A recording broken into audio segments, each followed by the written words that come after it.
खरंच आज मनस्वी आनंद होत आहे की आज आम्हाला अशा शाळेत संस्कारक्षम प्रबोधन करण्याचं भाग्य लाभलं, ज्या पवित्र पावनभूमीत एक असं कन्यारत्न जन्मास आलं ज्यांच्या माध्यमातून महाराष्ट्रातील स्त्री शिक्षणाची पहिली मुहूर्तमेढ रोवण्यात आली।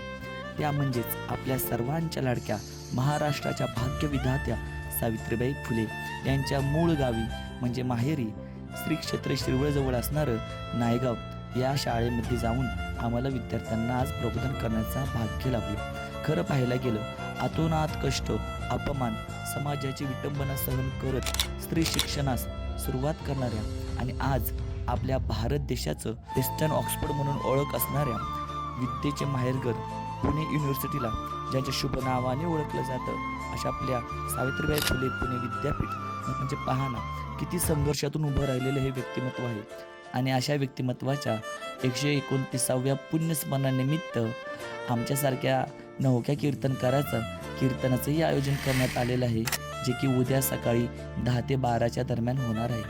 आम्हाला मनस्वी अत्यानंदाची अनुभूती याच क्षणाला येत आहे। मी फार भाग्यवान स्वतःला समजतो, अशा थोर महात्म्यांच्या स्मरणानिमित्त माझ्यासारख्या लेकराला कीर्तन करण्याची सेवा प्राप्त होती। रामकृष्ण।